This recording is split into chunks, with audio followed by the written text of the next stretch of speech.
Proyecto 109 Super. Bueno, hace unos días estaba yo precisamente en este mismo lugar, os enseñé el 109, os dejaré el vídeo por ahí, hay varios vídeos en el canal en los que os hablo del Santana 109 Super. Y se me ocurrió, porque lo saqué a probar después de un tiempo parado, tenía un problema, ya os cuento enseguida, se me ocurrió que podía hacer las rutas en busca de los pueblos abandonados con el 109 Super. Pues no te os voy a decir que estoy hecho, pero vamos a abrir el proyecto. Aquí estamos, con el 109 Super. Santana, proyecto 109. Vamos a ponerlo en condiciones de funcionamiento. Vamos a ponerlo en condiciones de que podamos hacer los viajes y las exploraciones de todos estos pueblos abandonados. Bueno, de todos, de unos cuantos, tampoco le vamos a dar mucha guerra. Con él. Le hemos hecho una revisión, a ver qué problemas tenía.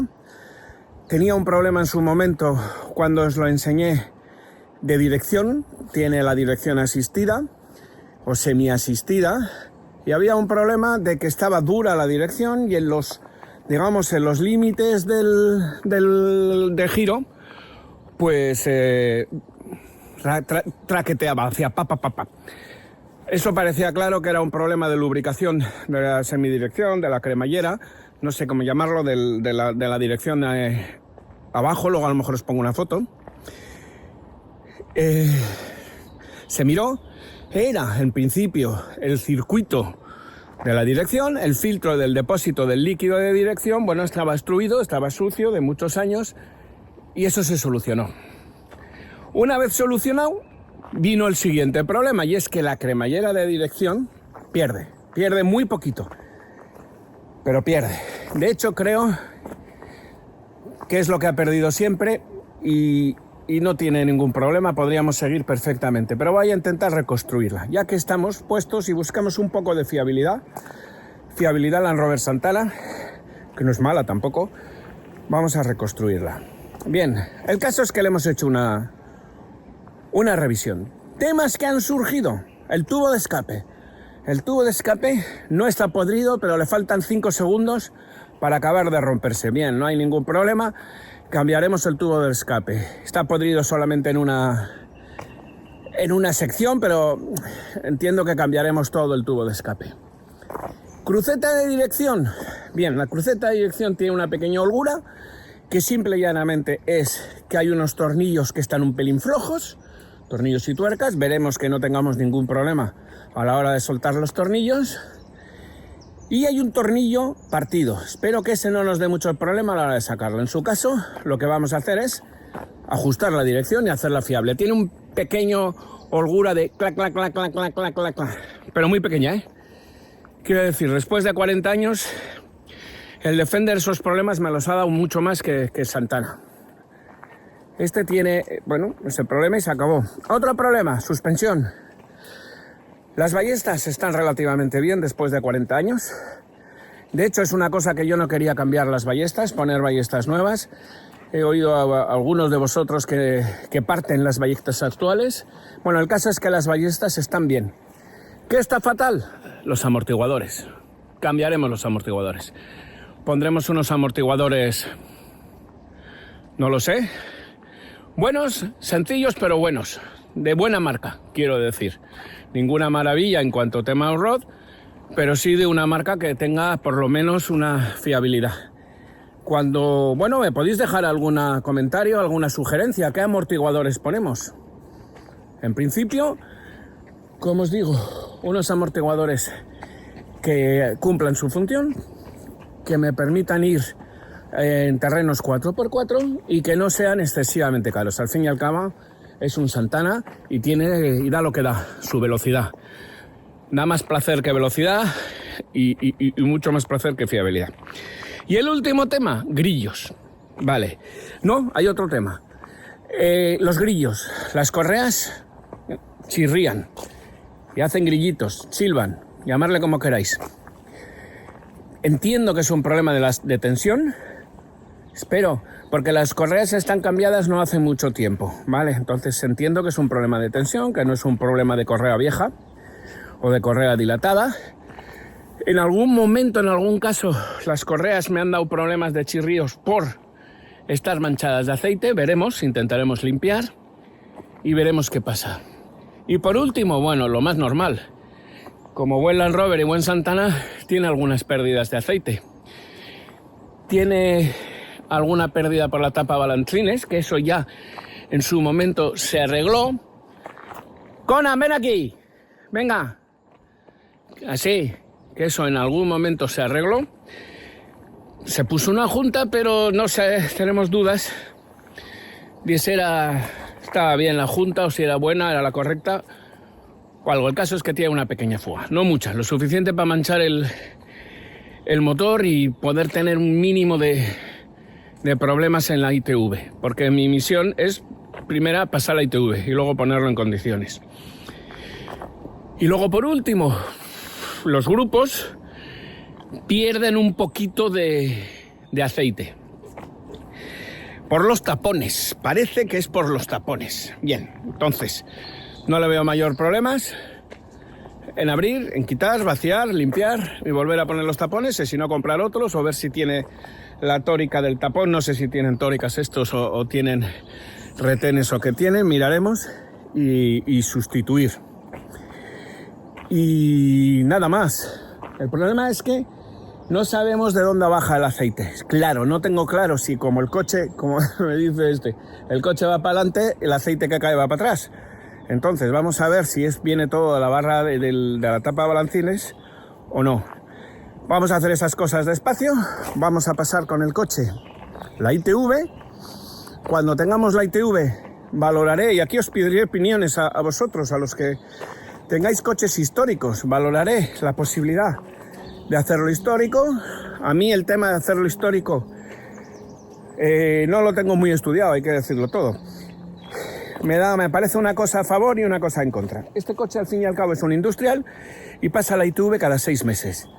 Di que yo la paso una vez al año, porque prácticamente la uso solamente los 6 meses centrales del año, vamos a decir de primavera, verano, principios del otoño. Entonces en invierno no paso la ITV y la paso una vez. No paso y no lo ando. Entonces, simplemente por pasarlo cuando le corresponda, no sé si es cada 4 años como histórico, a este en concreto, o que puedo estar exento de ITV, aunque yo creo que no, porque este coche, 60 años creo que es la ITV exenta. Bueno, miraremos. Pero luego el otro creo, no lo sé, ahí os pido vuestra opinión, que tiene una limitación de kilómetros al año. Una limitación en X kilómetros que, bueno, no es para tanto, hago menos. Pero como lo quiero usar, ¿vale? Pues no quiero limitaciones de kilómetros. Espero aquí vuestra opinión. ¿De qué opináis? ¿No? ¿De qué opináis? No sé si la ITV controla los kilómetros que se le han hecho, que no se le han hecho, si se pueden controlar, si es un elemento a tener en cuenta a la hora de hacer ITV o no, ¿no? Y eso es todo. Cuanto me decía uno, que el coche que está muy machacado, que está muy perjudicado por fuera y que lo debería sanear y pintar. Bueno, no es que esté muy mal, os lo voy a ir enseñando, a lo mejor os lo enseño un poco. No es que esté muy mal, pero a mí me gusta las heridas de guerra. Que el coche vaya sobreviviendo, que el coche ande y que el coche, coño, aparente que tiene 40 años. ¿Qué es lo que tiene? 40, 41, del 83. Diciembre del 83. No, este es de septiembre del 84. De septiembre del 84. El año pasado hizo 40. Comprado, matriculado, la papeles son de septiembre del 84. Entonces, tiene un montón de marcas. Tiene un montón de señales. Os iba a decir que tiene la pintura rayada y no, tiene la pintura vieja, pero no dañada, raspada. Otros coches míos, el Disco 3, el mismo Defender, han tenido mucho más rayada la pintura. Este la tiene vieja, tiene algún golpe, tiene esto oxidado, tiene los pilotos, bueno, cuarteados, secos.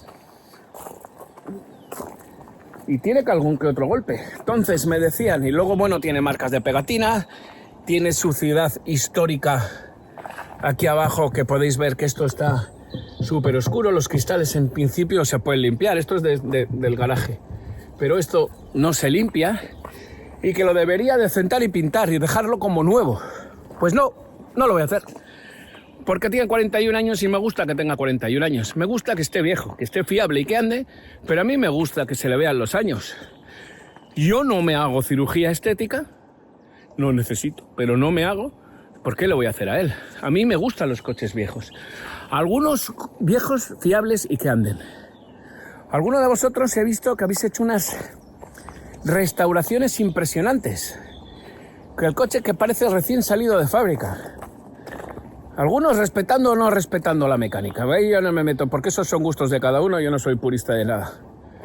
Me gusta mantener lo máximo posible la mecánica original, y me gusta que en el coche se vean las cicatrices del tiempo recorrido, del tiempo pasado y de lo que ha sido el coche, de lo que ha hecho. Por eso simple y llanamente voy a dedicar a la mecánica, a que sea fiable. Arreglaré las cosas de chapa, luz y tal en función de la utilidad. Si puedo mantener esos pilotos que habéis visto que están relativamente viejos, los mantendré porque son los originales. Bueno, os voy a ir contando los avances, las etapas y todo como vayamos, y si os gusta eso, darle un like, suscribiros, patatín, patatán y patatesa.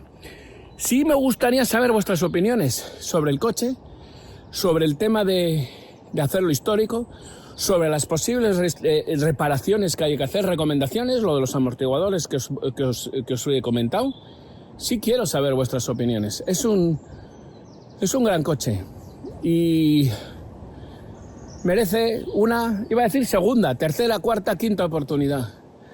Y si lo ponemos en condiciones, al desierto, majos, al desierto, que aunque creáis que no, por falta de potencia, se defiende relativamente bien en dunas pequeñas, no en esas grandes dunas.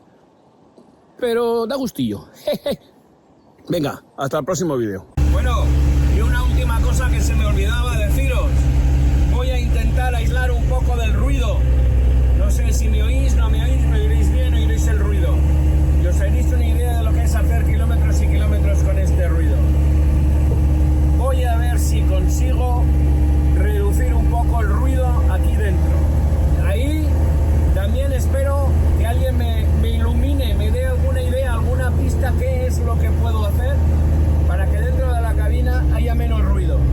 No me importa demasiado, pero si podemos reducir el ruido no estaría nada mal. Venga, os dejo.